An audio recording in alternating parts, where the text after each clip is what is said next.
C'est effectivement une tournée qui a été extrêmement longue,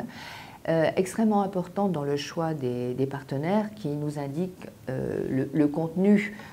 qui de toute façon a fait l'objet de beaucoup de commentaires, notamment l'étape américaine sur laquelle il serait intéressant de revenir. Alors bien sûr, le Japon assure la présidence du G7 cette année avec un sommet à préparer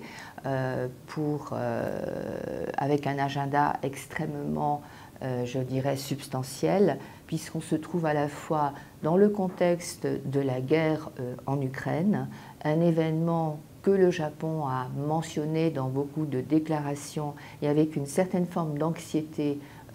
ces derniers mois, sachant que pour le Premier ministre Kishida, pour le Japon, cette situation d'invasion russe, d'agression, peut potentiellement susciter un scénario similaire dont le Japon voit déjà les prémices dans la relation avec la Chine, bien entendu, et dans le positionnement, le discours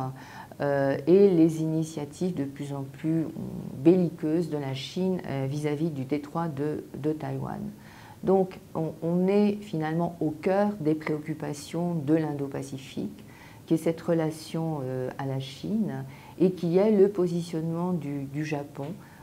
en tant qu'acteur stratégique et militaire. Et au-delà de cet agenda très étoffé déjà pour le G7, il y a aussi, je pense, de la part de M. Kishida, le souci d'expliquer à un certain nombre de partenaires importants,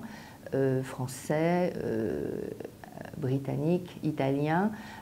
sans oublier bien sûr le Canada et les États-Unis. Donc ce souci de revenir sur la publication de 3 documents stratégiques très importants qui sont la sécurité de défense et de sécurité nationale du Japon, mais aussi la programmation militaire du Japon, avec des éléments que l'on peut qualifier d'inhabituels, ou en tout cas qui positionnent désormais le Japon comme un acteur militaire assez significatif. Je pense à la hausse à 2% du budget de défense,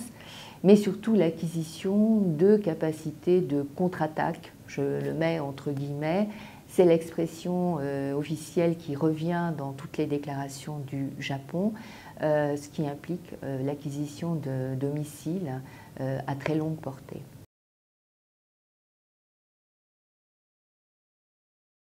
Alors les éléments les plus marquants, étant donné le côté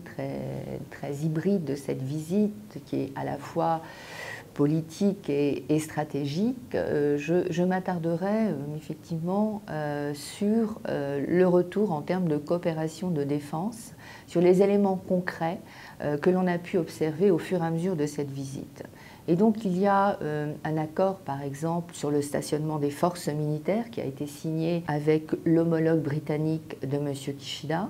c'est-à-dire la possibilité à la fois pour des forces japonaises de bénéficier de soutien logistique de la part des forces militaires britanniques, mais surtout de la part des Britanniques qui ont l'ambition de toujours être présents dans l'Indo-Pacifique, de pouvoir effectivement envoyer des forces ou stationner, effectuer des exercices sur le sol japonais. Donc cela suppose un accroissement, en tout cas cela ouvre la porte à une coopération assez concrète entre les deux forces militaires, entre les deux pays, et ça me semble très important. Et bien sûr, le point d'orgue de cette visite, qui a d'ailleurs été la dernière étape, ce sont les États-Unis, avec un mécanisme de dialogue de 2+2, c'est-à-dire des discussions de caractère politico-militaire associant les ministres des Affaires étrangères et de la défense des deux pays, ce qui a donné lieu effectivement à un communiqué prenant acte du côté américain de cette évolution de la posture de défense japonaise vers l'acquisition de nouvelles capacités, une évolution qui a été accueillie très, très favorablement et que les États-Unis ont encouragé sur ces dernières années. Je voudrais quand même souligner que ce n'est pas du jour au lendemain que le Japon s'est réveillé en décidant d'avoir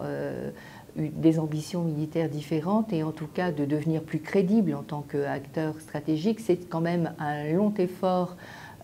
qui a dû être accepté par l'opinion publique du pays,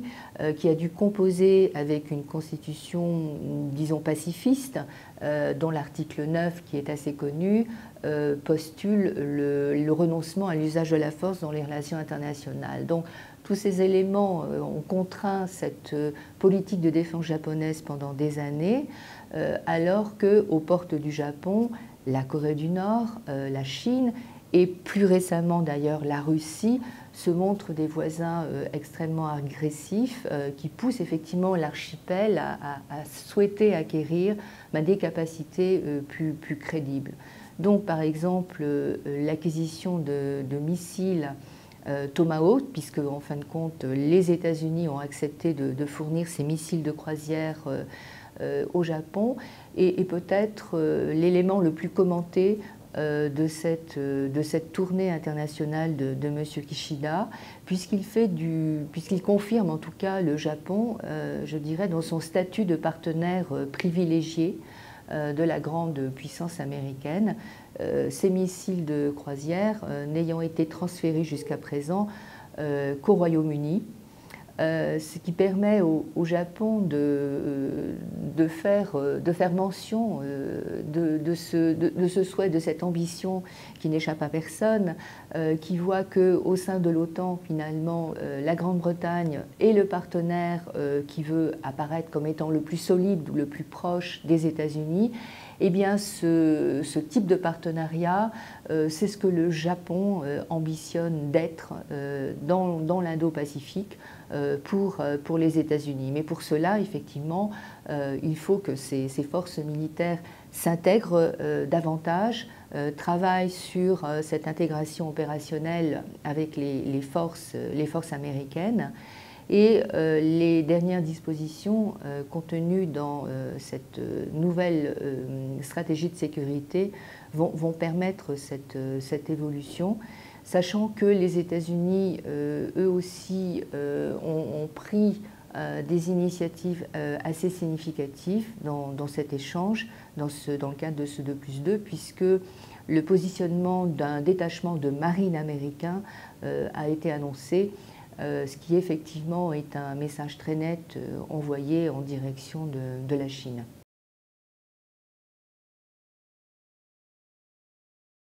Cette tournée, en fait, a commencé par la France. Effectivement, la France est un partenaire et a une ambition indo-pacifique très, très affirmée, avec des grandes lignes de coopération déjà qui sont établies avec le Japon, notamment dans le domaine maritime. L'Indo-Pacifique est quand même un espace où il y a deux océans extrêmement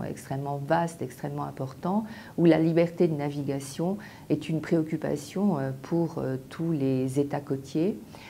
Et la France est un État riverain de l'Indo-Pacifique. Et cette liberté de navigation, elle est sans cesse rappelée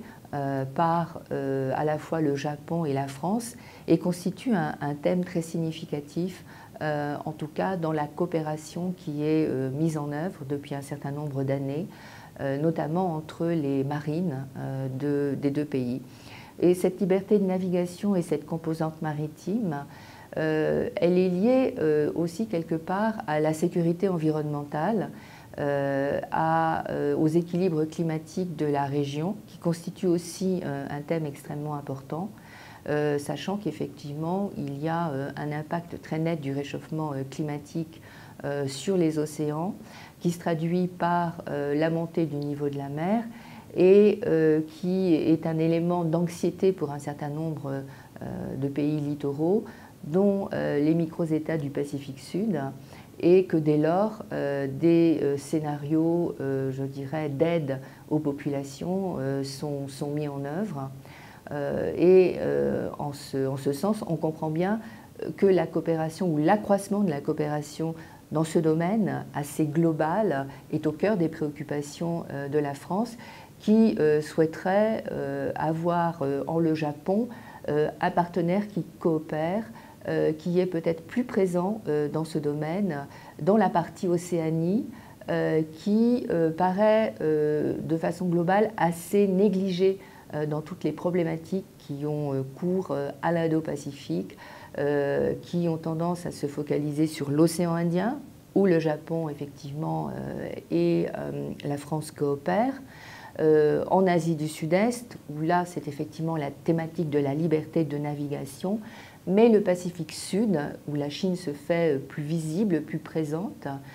s'est rappelé à l'attention à la fois de Paris et de Tokyo, et sans doute qu'il faudrait réfléchir à des coopérations peut-être plus visibles, incluant d'autres partenaires, et il est clair que la France pense à l'Union européenne, qui est déjà très très active, qui investit énormément en tant que partenaire de développement et qui se positionne également sur des problématiques globales liées à la stabilité climatique, liées à la lutte contre la pêche illégale, à la protection de la biodiversité. Donc je pense que ces thématiques, effectivement, ont certainement été évoquées. Se pose quand même à ce stade la question de la substance de la coopération opérationnelle entre la France et le Japon, au moment où l'on voit que cette coopération très concrète est en train de se renforcer à la fois avec les États-Unis, ce qui est dans l'ordre des choses, les États-Unis apportant une garantie de sécurité essentielle et majeure au Japon, mais aussi à des partenaires comme l'Australie, à des partenaires comme la Grande-Bretagne, et y compris l'Italie que j'ai peu mentionné jusqu'à présent, mais avec qui un projet de construction d'un avion, en partenariat d'ailleurs avec la Grande-Bretagne, est en train de se développer. Donc la question peut-être se pose à l'instant T de savoir où en est la coopération opérationnelle entre la France et le Japon, au moment où il semble que d'autres partenaires de l'Indo-Pacifique, avec lesquels d'ailleurs la France coopère, signent des documents impliquant des avancées très très concrètes dans le développement de leur coopération.